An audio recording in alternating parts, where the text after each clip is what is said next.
Hola, bienvenidos al módulo 3. Hoy ya siento como que los conozco un poco más.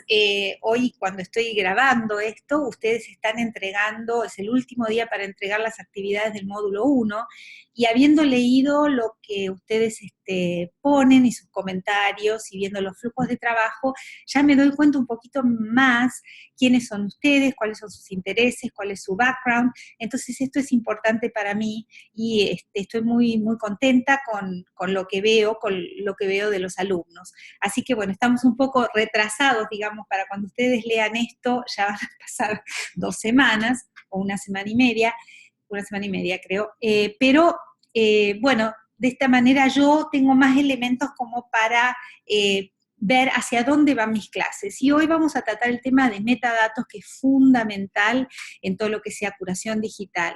La curación digital es metadatos, básicamente, es cómo describir, cómo organizar, cómo transmitir, cómo compartir los datos y encontrarlos, y todo esto se hace a través de los metadatos. Así que voy a empezar a compartir mi pantalla con ustedes para que empecemos a trabajar este tema. Voy a tratar de que esto sea un poco más corto porque eh,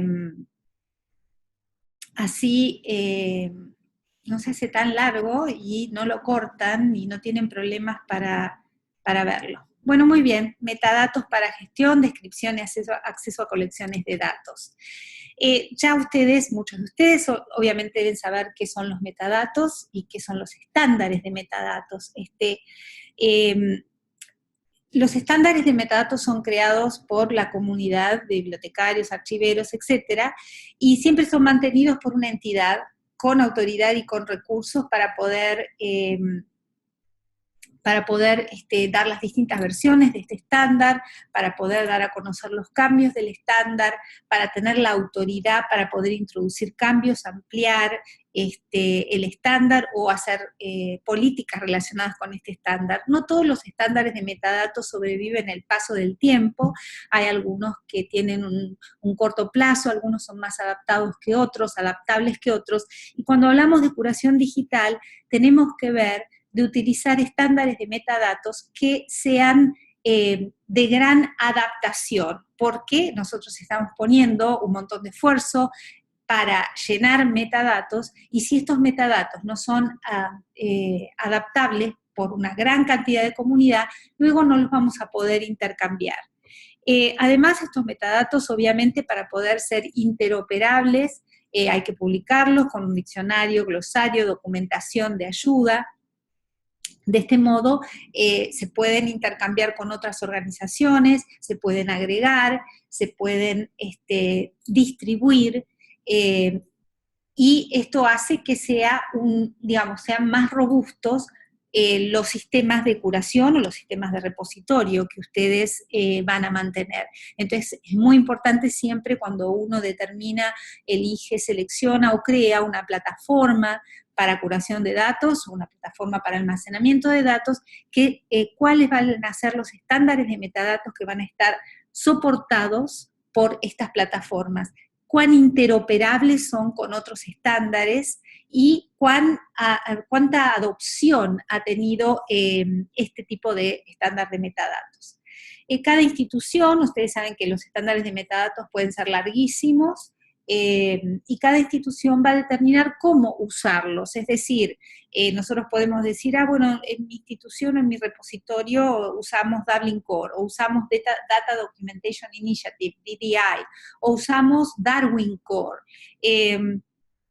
pero por ahí esto es muy largo, muy complejo, y para facilitar, porque no se necesita tal vez tanta información, porque nuestras colecciones por ahí no lo necesitan, o necesitan determinados módulos únicamente, cada institución publica un perfil, es decir, esta es la forma en la que yo utilizo este estándar. Estos son los elementos del estándar que son requisito absoluto, estos son optativos, y estos otros no me interesa, no los utilizo.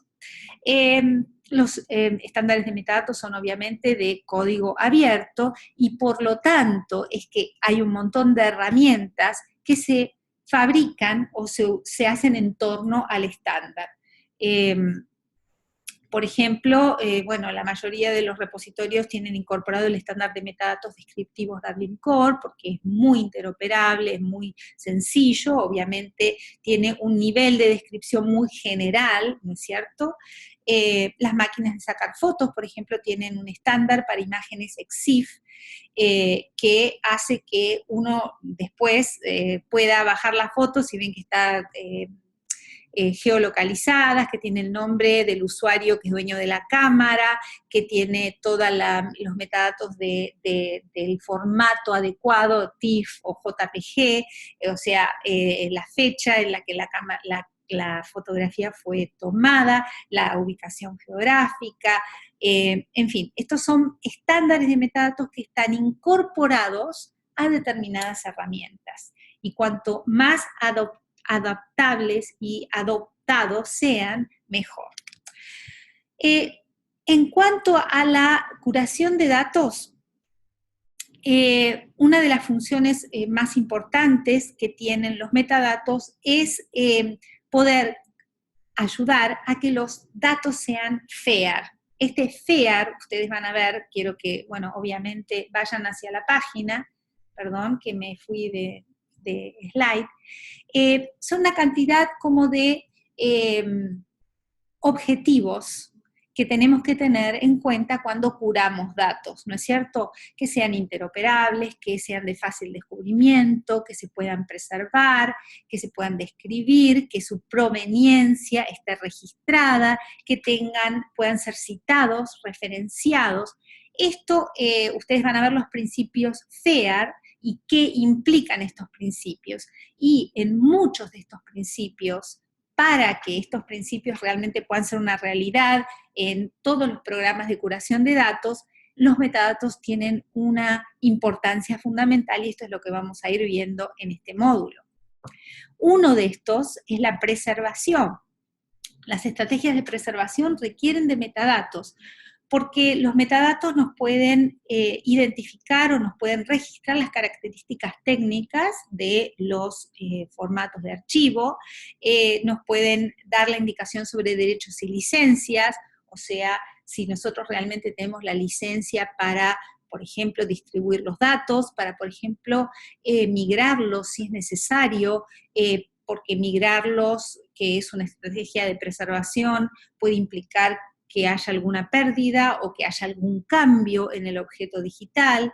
Entonces, las licencias, los permisos, los derechos son importantes para entender cuáles van a ser nuestras estrategias de preservación, inclusive si podemos siquiera retenerlos en nuestros repositorios por largo plazo, si tenemos ese permiso como para retenerlos en nuestro repositorio.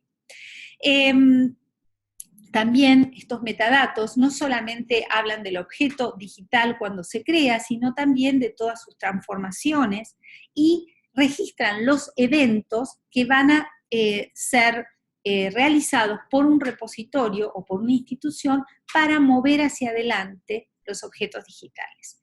Y son una base muy importante para la toma de decisiones. ¿Por qué? Porque en los metadatos de preservación yo tengo la información precisa de qué formato digital tiene este objeto, este archivo. Y sabiendo qué formato digital tiene este archivo, qué software se puede utilizar para abrir este archivo, qué versión de ese software se puede utilizar para abrir ese archivo, qué software creó este archivo, yo voy a poder tomar la decisión de cómo manipularlo, migrarlo, verlo, rendirlo, lo que se llama o render, observar, o digamos, hacerlo legible, entendible para los seres humanos, utilizando el programa adecuado. Así que bueno, esto es muy importante, tener metadatos de preservación, y quiero que ustedes miren un poquito PREMIS, que es el estándar de metadatos de preservación.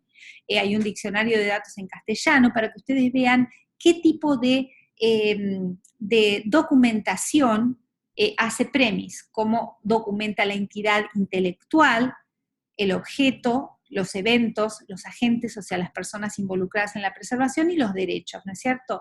Y muchos de estos metadatos, o sea, yo ahora estoy dando un panorama de los metadatos generales. que se utilizan, digamos, que son generalizables para varios casos, que sirven para todo. O sea, los metadatos de preservación van a servir para todo tipo de datos científicos, para de todos los dominios, digamos así. Pero hay otros datos que son de dominio específico. Acá yo estoy hablando de datos más bien metadatos generalizadores. Premis, van a ver ustedes que cuando dice, bueno, documenta la entidad intelectual y la estructura de los datos, los agentes, las personas involucradas en su creación,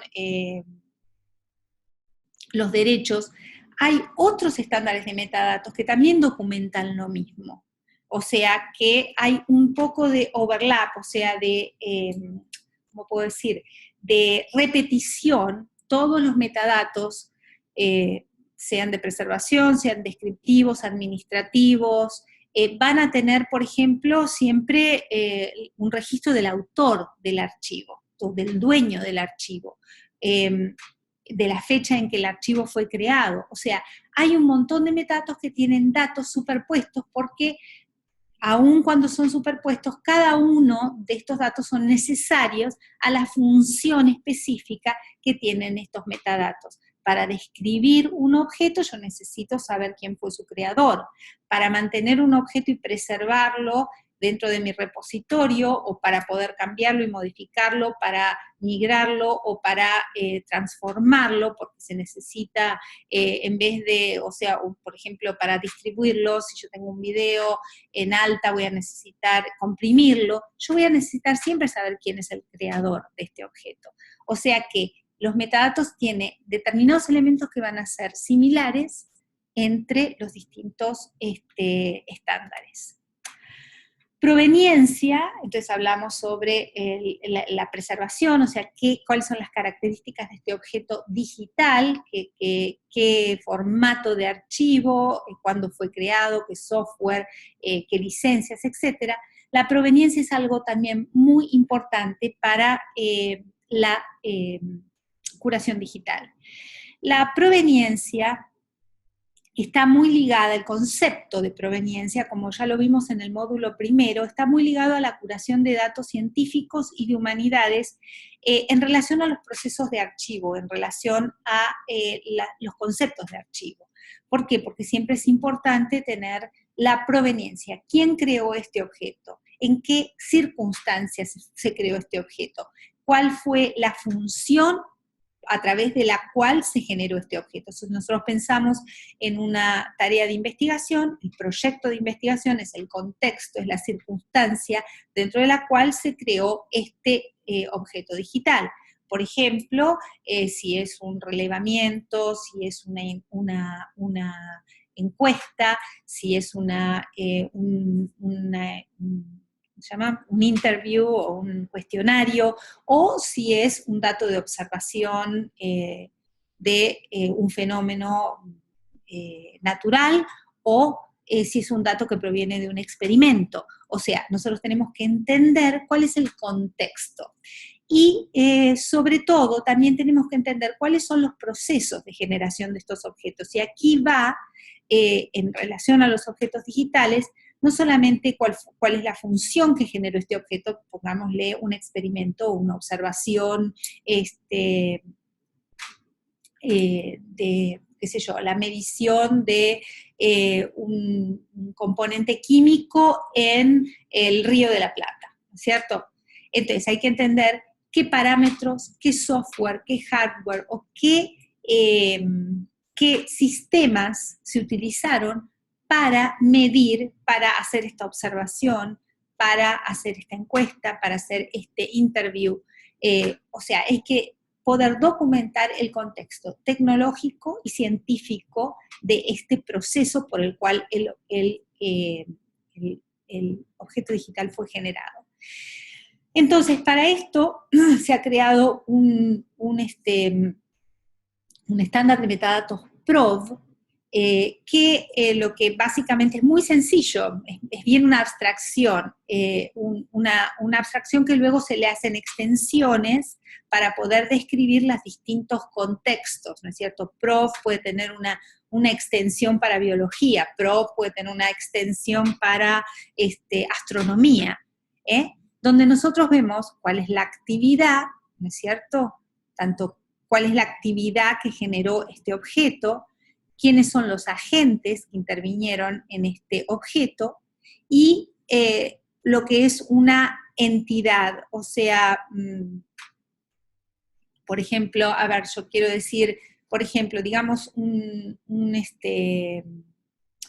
una secuencia de datos de RNA o DNA, ¿no es cierto? El agente va a ser la persona que creó o que hizo esta secuencia de datos, la actividad puede ser sequencing o secuencia de datos, y la entidad va a ser la muestra, la planta, ¿cómo se llama? El espécimen, digamos así, que a través de una secuenciación de datos, de una máquina secuenciadora, genera estos datos digitales que son secuencias de tal planta, ¿no es cierto? Entonces, siempre uno va a tener que mapear los distintos contextos a este PROV. Entonces yo quiero que lo lean, y acá van a tener un ejemplo de implementación de proveniencia. Esto los va a llevar a un repositorio de datos de investigación, datos experimentales en el estudio de desastres naturales, experimentos para poder comprender el impacto de los desastres naturales en distintos materiales, o en el suelo, o en una estructura, en una casa, en un puente, o en una formación de montaña, etc. Y van a ver cómo la proveniencia, en ese caso, está interpretada como los datos que genera cada uno de los pasos del experimento, ¿no es cierto? Entonces, ¿quiénes son las personas que condujeron este experimento? ¿Cuáles son los procesos o las partes móviles del experimento? En este caso no va a haber un modelo, el modelo está sujeto a una fuerza, esta fuerza que se ejerce sobre el modelo genera, el modelo tiene sensores, esta fuerza genera un impacto sobre esos sensores, los sensores nos dan los datos, ¿no es cierto? Y entonces nosotros documentamos y vamos a saber por cada experimento cuáles son la documentación de cada una de estas partes, cómo era nuestro modelo, cómo fue la prueba X de impacto, o si fue por viento, si fue por agua, si fue por fuerza, una simulación de una fuerza de un terremoto, y por último, cuál era la configuración de los sensores sobre ese modelo.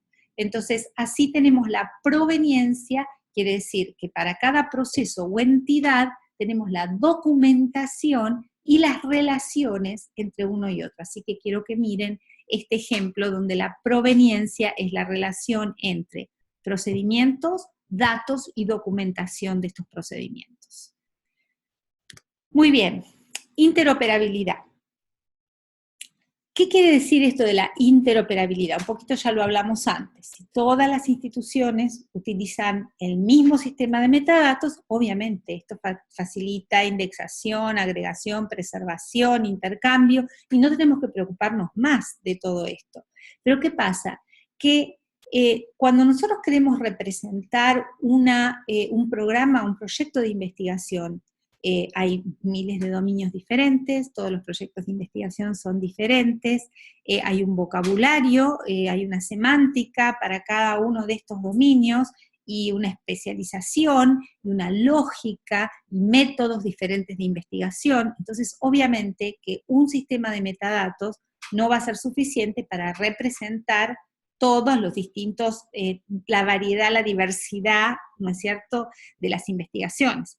Entonces, hay muchos dominios que realmente se han dedicado a desarrollar ontologías, vocabularios, sistemas de metadatos, para describir su particular dominio, su estudio en particular.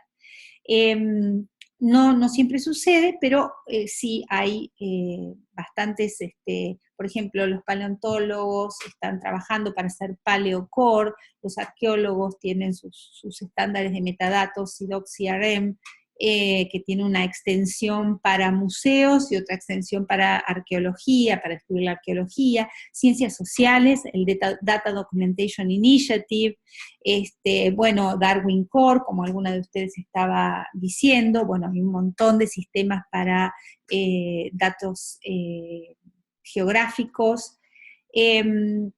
Para biología hay un montón de diferentes sistemas de metadatos para, justamente para datos relacionados con genéticos, en fin. Y así los distintos dominios se ven en la obligación de desarrollar estos esquemas de metadatos. Pero también hay, como ya veíamos, algo muy generalizador. Y lo importante es que aún a pesar de la diversidad, hay a un nivel determinado, hay una forma de mapear los datos que hace que sean interoperables. Yo acá puse ejemplos muy generales, ¿no? La relación entre Dublin Core, Prov y DataCite, que el DataCite es el estándar de metadatos que se utiliza para acompañar a los objetos digitales identificadores globales. El DOI que ustedes ven en todas las publicaciones o en los papers, que es, ya lo vamos a ver más en el próximo módulo, pero está acompañado por un estándar de metadatos. Esto es muy general, pero mapea, o sea, ustedes pueden mapear de un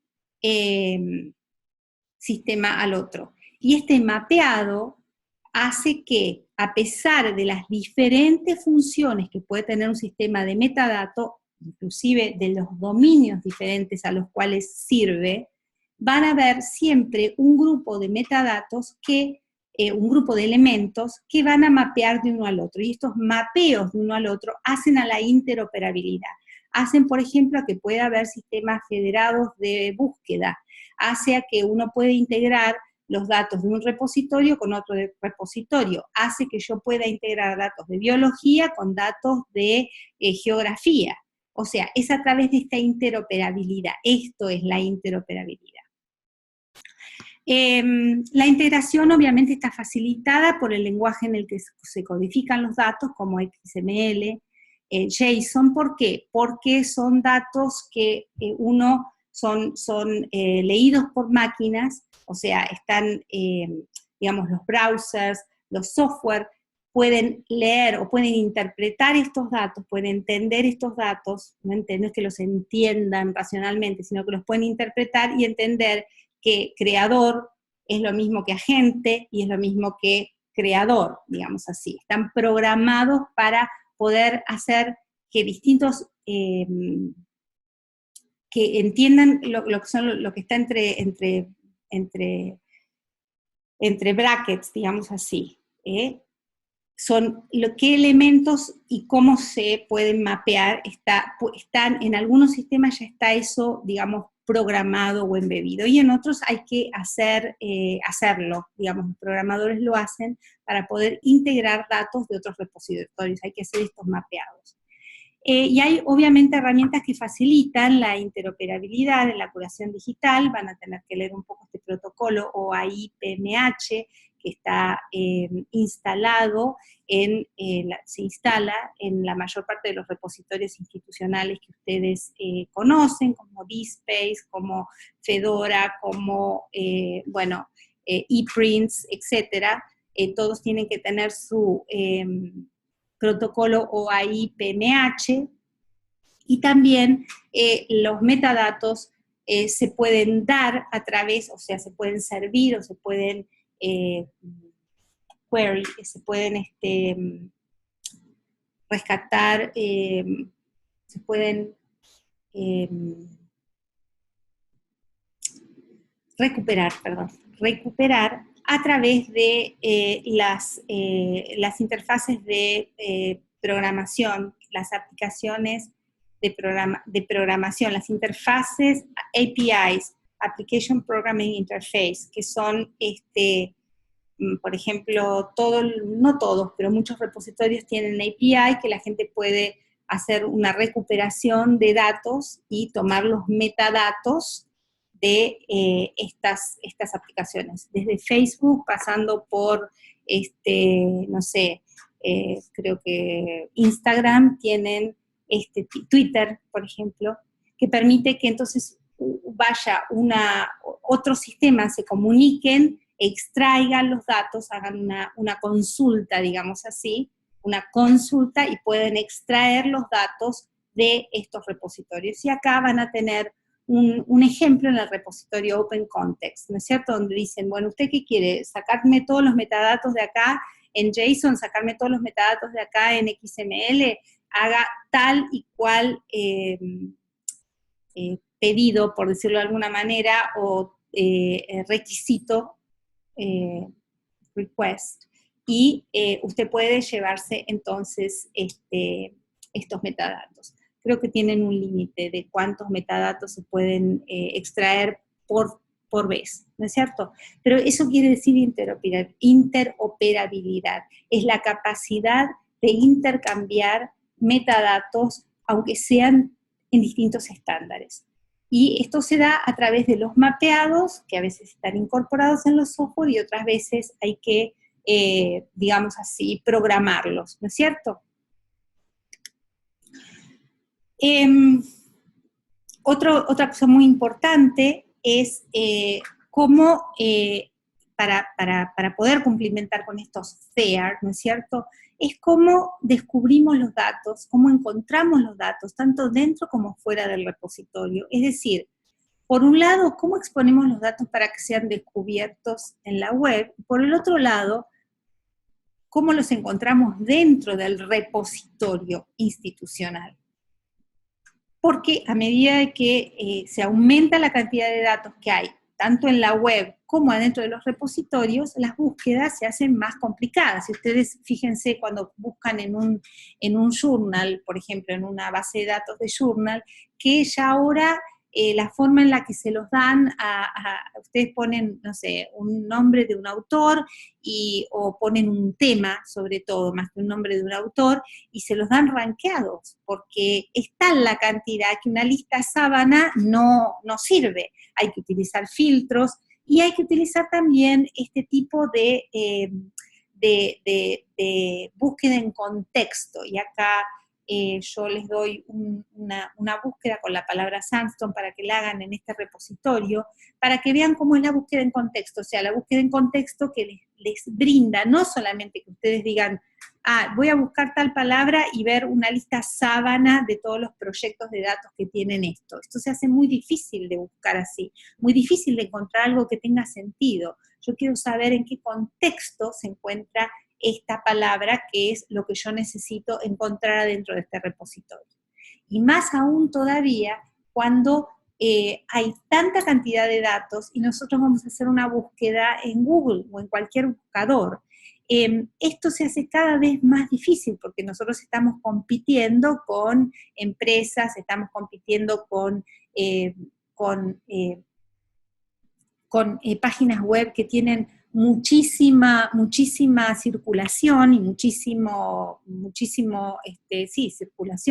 y muchísimas visitas, y entonces ¿a quién le va a interesar, no sé, los datos sobre un oscuro repositorio donde hay imágenes de experimentos que se hacen en ingeniería de desastres naturales? O sea, es como que tenemos que hacer un esfuerzo los repositorios por exponer los datos de modo tal que sean descubiertos en la web.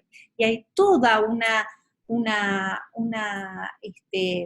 especialización que es en software de búsqueda, o sea, es una especialización realmente dentro de las ciencias de la computación, que hace a que cómo se pueden eficientizar las búsquedas, cómo se pueden atraer a los buscadores, cómo se pueden, digamos, hacer que haya más circulación, que haya más atracción a los contenidos que nosotros tenemos en nuestros repositorios. Y aquí va a ser importante que ustedes lean un poco sobre schema.org, que es muy ahora está como muy, es una organización que brinda formas estructuradas para poder taguear los datos, para poder estructurar los metadatos de modo tal que Google los encuentre, porque utiliza un vocabulario, unos vocabularios, digamos así, que los buscadores, las máquinas de buscar, o los sistemas buscadores de Google, les interesa acceder, o les interesa encontrar, ¿no es cierto? Prestan atención a los datos que están codificados utilizando vocabularios de schema.org. Y acá lo van a poder, o sea, van a ir pudiendo leer. El tema es, básicamente, y discúlpenme que hoy estoy como, no sé, no puedo hablar en castellano, por lo visto es tarde ya, y ¿cómo hacemos para promover los datos hacia afuera del repositorio y para mejorar las búsquedas internas del repositorio? Otro tema es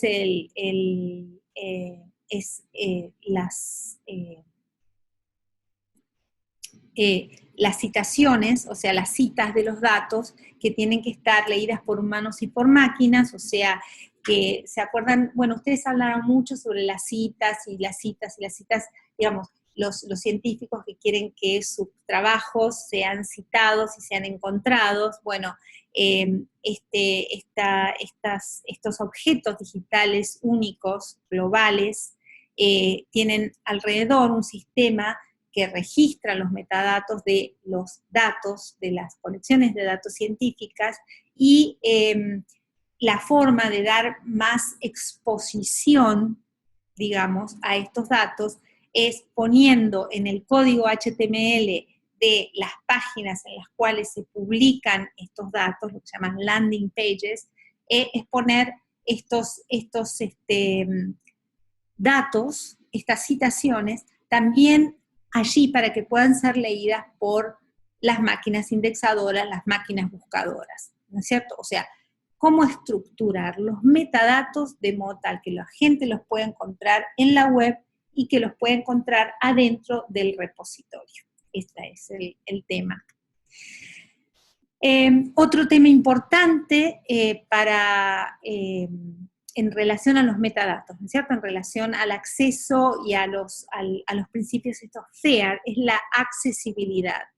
En muchos casos, si los datos no están accesibles, porque por algún motivo se tuvieron que sacar de un repositorio, o tuvieron que darse de baja de un repositorio, o no están más colgados en una página web, que en realidad esto se hace mucho, pero en realidad por eso de la importancia de los repositorios que veíamos la semana pasada, que podamos almacenar los datos no en una página web X, en la página web del equipo de trabajo, en la página web del profesor o en la página web del investigador, sino en un repositorio institucional apoyado que va a estar siempre mantenido, que va a ser permanente, como una biblioteca donde siempre están los libros.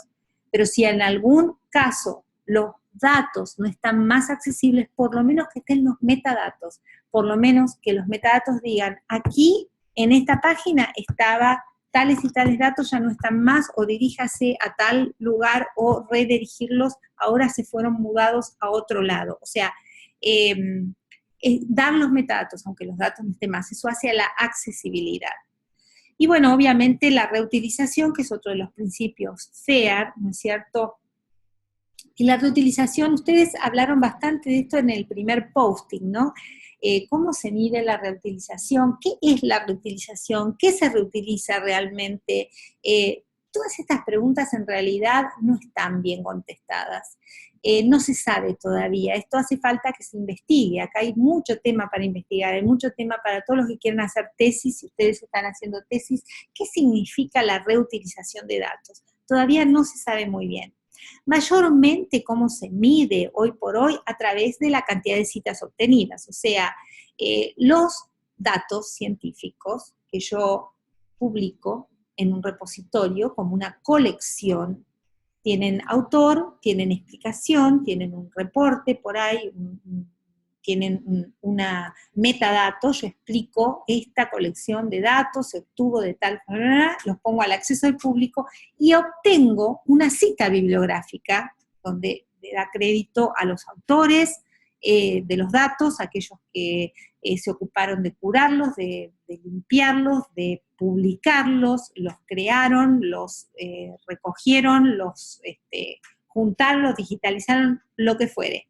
Entonces eso tiene una cita, ¿no es cierto? Y sobre todo si utilizamos el Digital Object Identifier, ahí es como una cita bibliográfica con el objeto digital único identificador global que siempre va a apuntar a dónde están los datos, ¿no es cierto? Aunque los datos cambien de lugar, y eso lo vamos a ver en el otro módulo. Pero de todas maneras, el tema es lograr que la gente cite, si reutiliza los datos, cite los datos y en sus papers que publica diga, yo para obtener estos resultados utilicé los datos de la profesora, el doctor fulanito, y ponga la cita bibliográfica. O sea que los datos tienen una cita bibliográfica tal cual como la tienen los libros, los artículos, etc.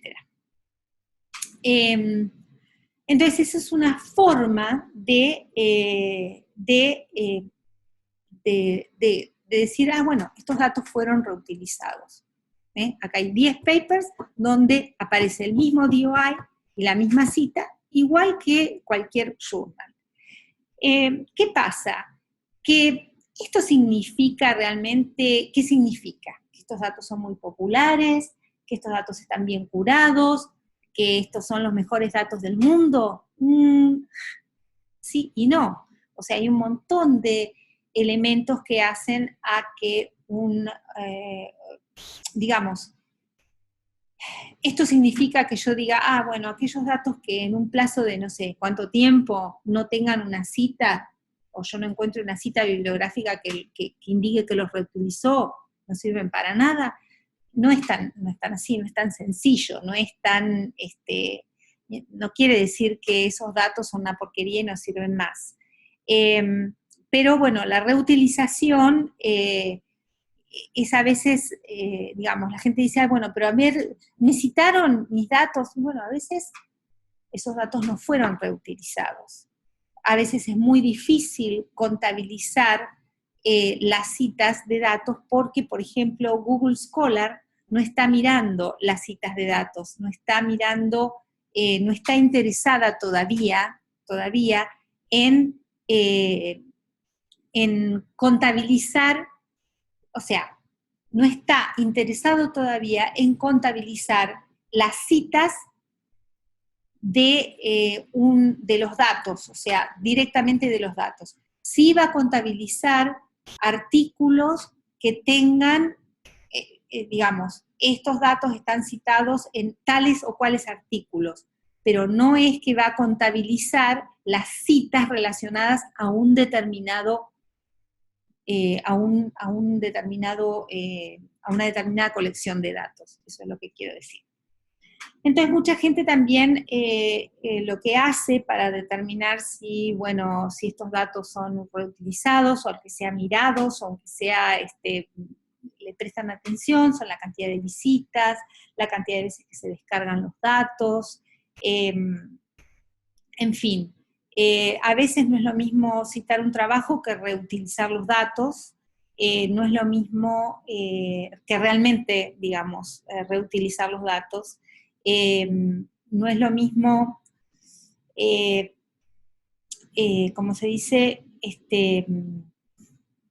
sí, no es tan fácil encontrar, agregar citas de colecciones de datos, y no quiere decir que no se hayan reutilizado no quiere decir que los datos no sean populares o no tengan importancia o interés, tal vez en esta coyuntura, tal vez en 10 años, resulta que esos datos son lo más importante del mundo, porque va a depender el contexto o la coyuntura. Así que, bueno, la reutilización es un tema que todavía es complejo. Todavía, ¿por qué yo digo que no es lo mismo citar un trabajo que reutilizar datos? Porque, bueno, uno cita mucho los trabajos cuando hace revisión de la literatura, etcétera, digamos que, bueno, digamos que le sirve para, digamos, construir un argumento, ¿no es cierto?, que después va a dar lugar a un nuevo paper que está basado en una investigación original, digamos así.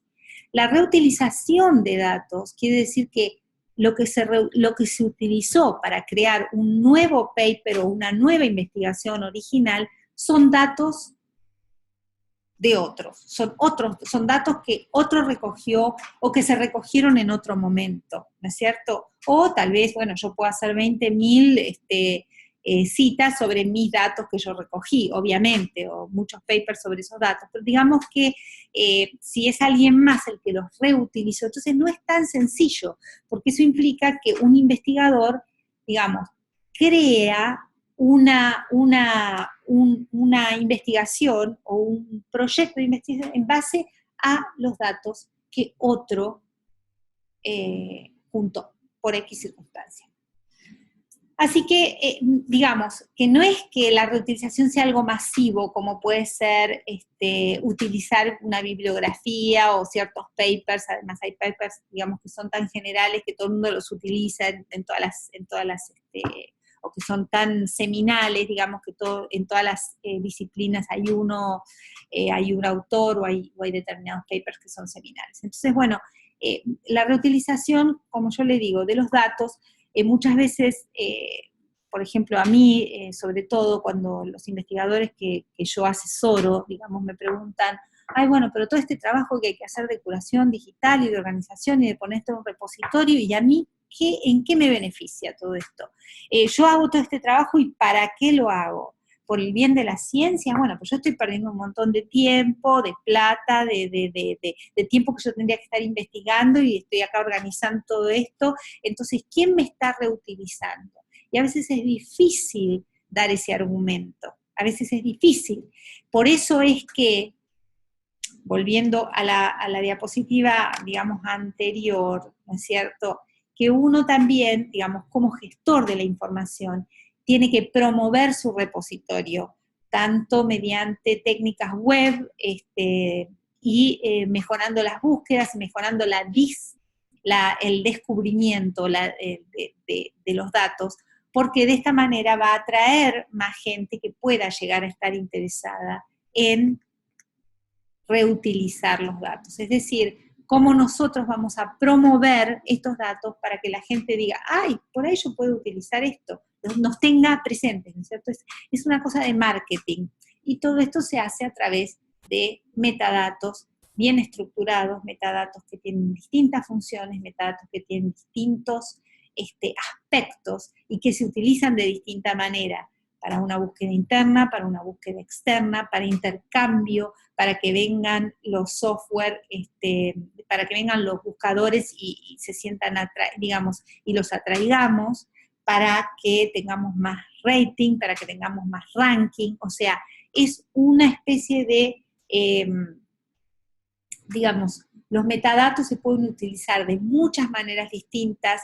Si tenemos estos metadatos bien estructurados, los podemos transformar en distintas cosas, de un Dublin Core a un data site, a un prop, para que podamos utilizar la misma información, pero de distintas maneras para distintas funciones, para preservación, para diseminación, para descubrimiento, para reutilización, para administración, etc. Este es lo que les quería decir, que no sé si me salió, hoy estoy un poco arrevesada, pero esto era lo que yo quiero decirles. Los metadatos son fundamentales, la elección de estándar de metadato hay que hacerla con mucha prudencia, hay que entender cuáles son todas las funciones que puede llegar a cumplir, cómo podemos transformarlo en cosas útiles para muchas funciones, y que no implique que estemos horas de horas llenando, ¿no es cierto?, metadatos.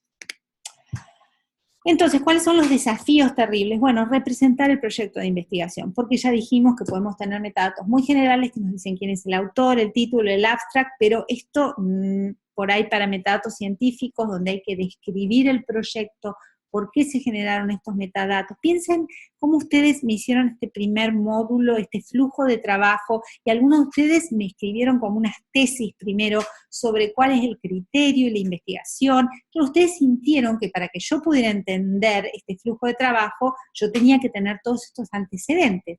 ¿Cómo los representamos a esto en un estándar de metadatos? Este es un desafío, cómo representar un proyecto de investigación. Aparte que no nos podemos pasar la vida insertando metadatos manualmente, sobre todo cuando hablamos de grandes y grandes cantidades de datos. Esto no es realista, ¿no es cierto? O sea, no es realista.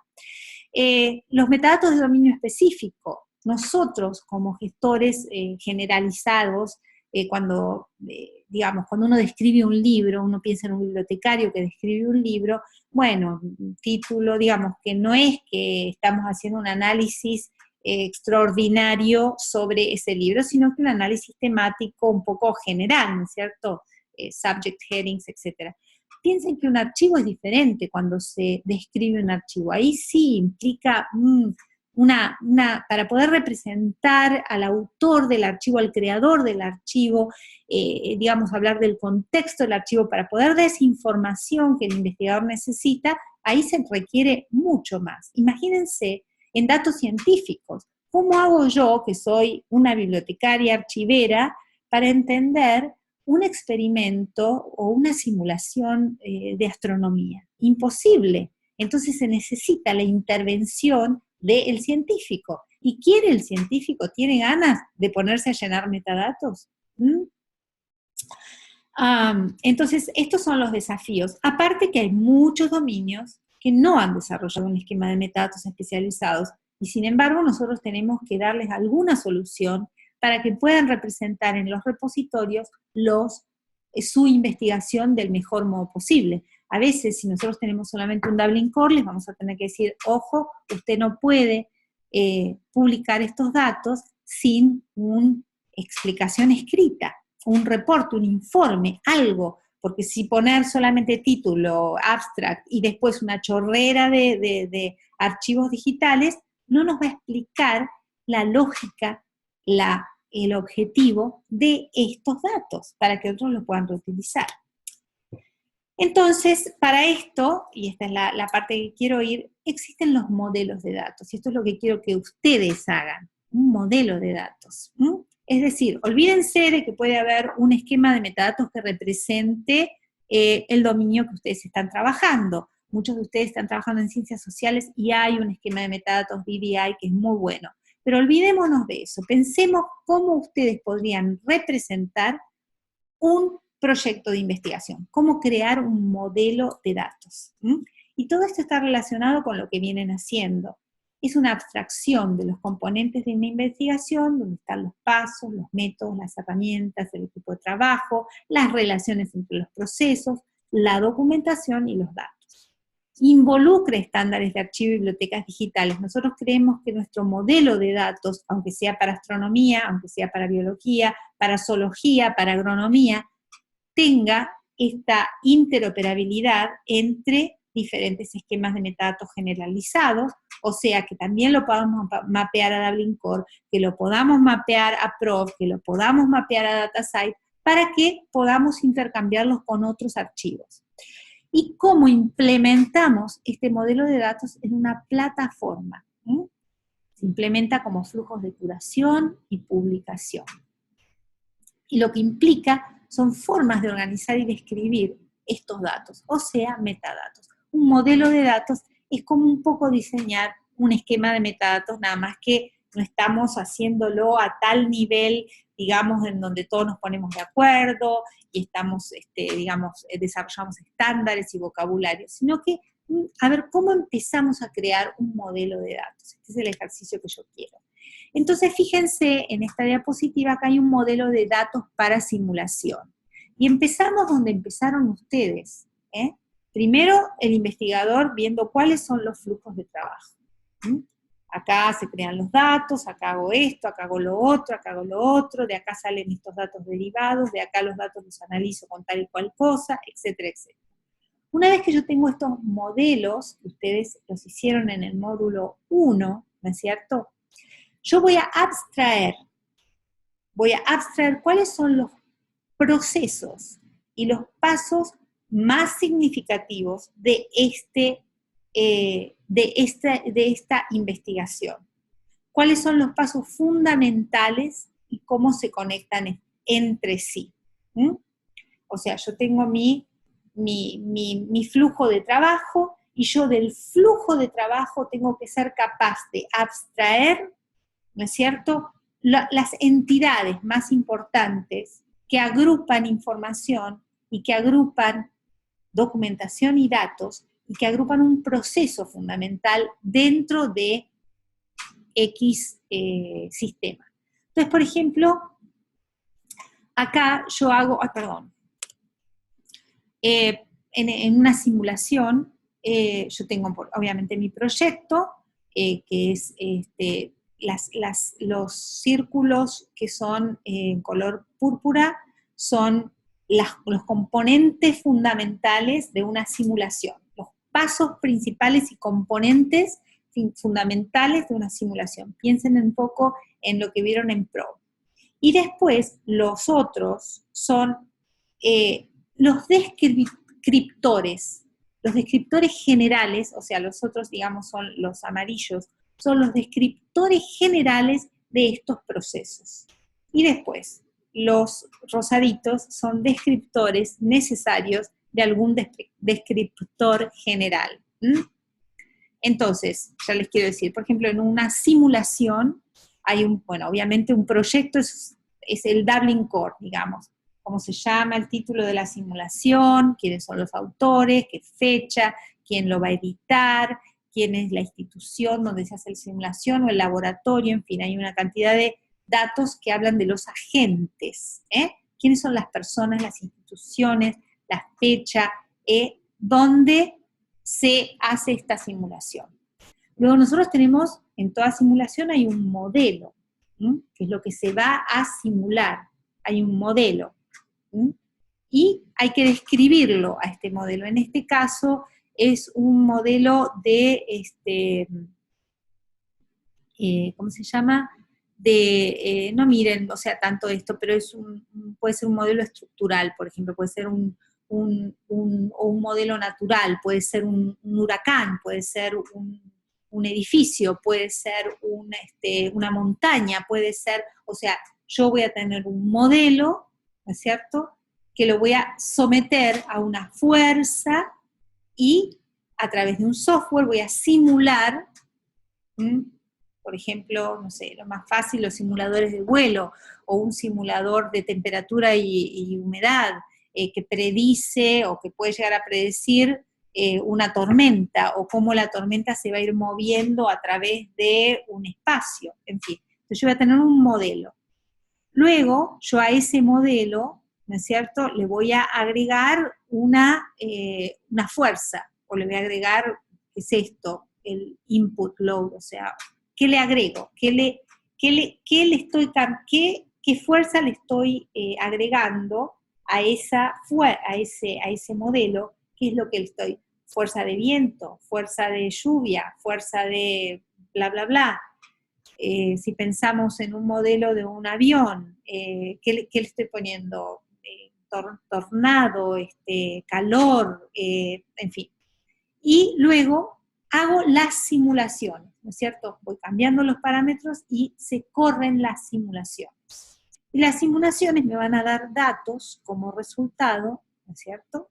Y, de estos datos va a haber datos pormenorizados, y luego yo puedo reanalizar estos datos y sacar gráficos y sacar otras conclusiones. O sea, acá yo modelé, ¿no es cierto?, un simulación específica, no me acuerdo acá qué es, pero acá sí lo que veo que es, puede ser, esto debe ser una simulación de tormenta, porque acá yo veo que hay olas, acá veo ola, viento, ¿no es cierto? Y acá como resultado me va a dar la elevación del agua, me va a dar las características de las olas, me va a dar la velocidad del agua, me va a dar las características del viento una vez que hice la simulación, y luego voy a tener el análisis. O sea, yo hice un modelo de ese tipo de investigación y describí cuáles son las cosas, los parámetros más significativos que yo tengo que describir para poder hacer que otros entiendan esta simulación. Entonces, esto es cómo crear un modelo de datos. Luego acá un mapeo de metadatos, esto es como para ilustrar, perdón.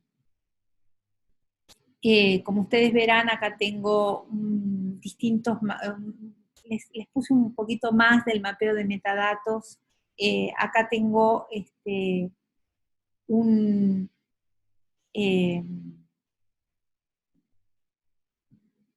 proyecto, digamos, ustedes ven acá, este es mi proyecto, ¿no es cierto? Mapeé estos datos de acá, digamos, ese conjunto, este conjunto de elementos, lo mapeé a Prov y lo mapeé a DataSite, ¿eh? Entonces yo tengo mi proyecto, tiene un identificador, acá este es un identificador, el DOI, un identificador, acá este identificador DOI, fecha,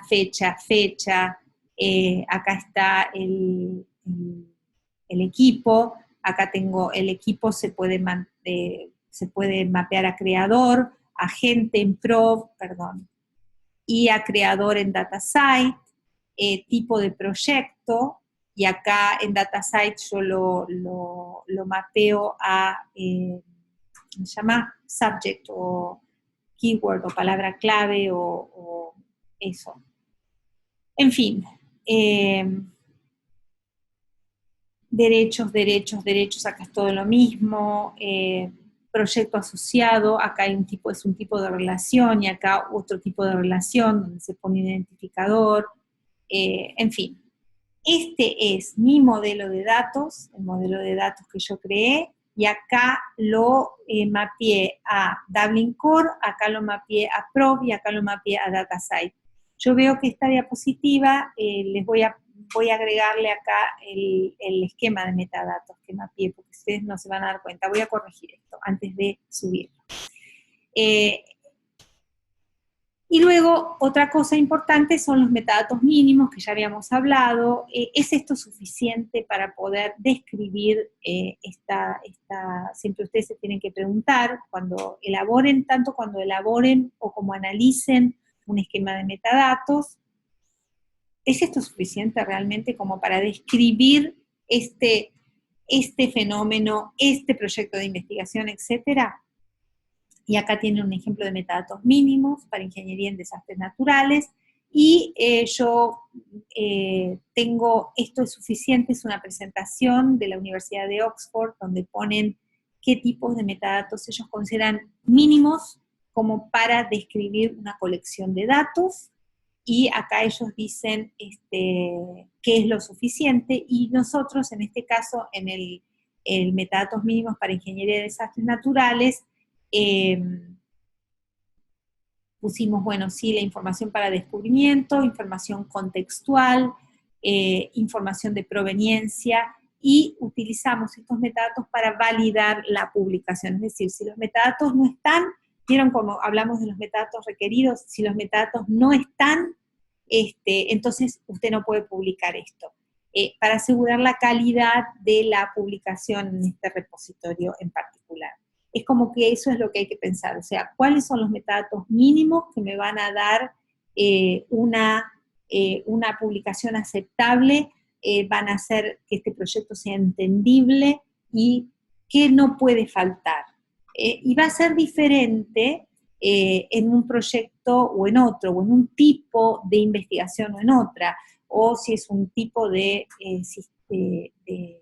dominio que otro. O sea, eso cada uno va a tener que determinar qué es lo fundamental que hay que describir en cada tipo de proyecto o para el modelo de datos que ustedes van a ir diseñando. Entonces hay dos ejercicios. Primero van a hacer un mapeo de metadatos, que lo van a hacer teniendo en cuenta el tipo de metadatos que ustedes van a seleccionar para su trabajo, su caso de estudio. Veo que muchos van a tener que seleccionar el Data Documentation Initiative, que es especial para ciencias sociales, pero si no existe un metadato, si ustedes tienen un proyecto especial, no he visto que haya demasiados científicos, proyectos científicos, casi todos son de ciencias sociales. Y bueno, pero si hay alguno científico y justo no encuentra, no sé, hay uno de astronomía y no encuentra un tipo de metadatos para astronomía, por ejemplo, bueno, entonces elija uno general y indique cuáles van a ser los metadatos mínimos para publicación y mapee los metadatos mínimos a DataSite. Realice el trabajo en hoja Excel y postee como PDF. También les voy a poner el link al DataSite. Esto va a estar en la PowerPoint que ustedes tienen para ir mirando. Y la actividad 6 es hacer un modelo de datos. En base a su flujo de investigación, defina las entidades principales en el modelo y sus relaciones. O sea, cuáles son las entidades principales que tienen muchos de sus, que tienen cada una de sus casos de estudio. Por ejemplo, yo puedo decir que muchos de ustedes tienen encuestas o tienen, ¿cómo se llama? Interviews.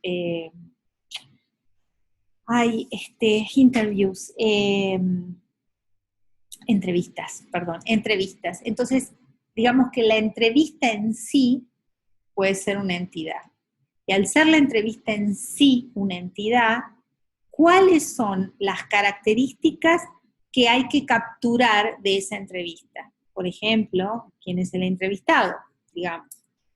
¿Cuáles son los temas de la entrevista? Hay que tener, obviamente, presentar dentro de la documentación, adjuntar el cuestionario. O si no se hizo un cuestionario y fue una entrevista libre, digamos así, el video o el audio es el documento. O sea, ¿cuáles son las entidades principales de este modelo de datos y qué es lo que hay que documentar? Y estos ejercicios que ustedes hacen, no los tomen como una cosa que está bien o mal, que yo les voy a poner un 0 o les voy a poner un 10. No, quiero que lo tomen como un aprendizaje, que después yo les doy el feedback correspondiente para el trabajo final. Quiero que lo tomen como una cosa creativa, que se diviertan, que la pasen bien haciendo esto, que piensen, que imaginen, que creen. Este es mi objetivo, que ustedes creen, se sientan empoderados para crear sus propios sistemas de metadatos. Este es todo el objetivo que yo tengo. Muy bien, nos vemos entonces en el próximo módulo. Si tienen alguna pregunta me la hacen. Perdonen que hoy parezco como estos videos que yo les mostré de donde yo trabajo, los que hablan no muy bien en castellano. Bueno, discúlpenme, porque yo soy más argentina que el mate, pero bueno, no. Hoy son las 8 de la noche y ya me pasé el día trabajando y bueno, por ahí estoy un poquito confundida. Pero bueno, mucha suerte y nos vemos en el módulo 4.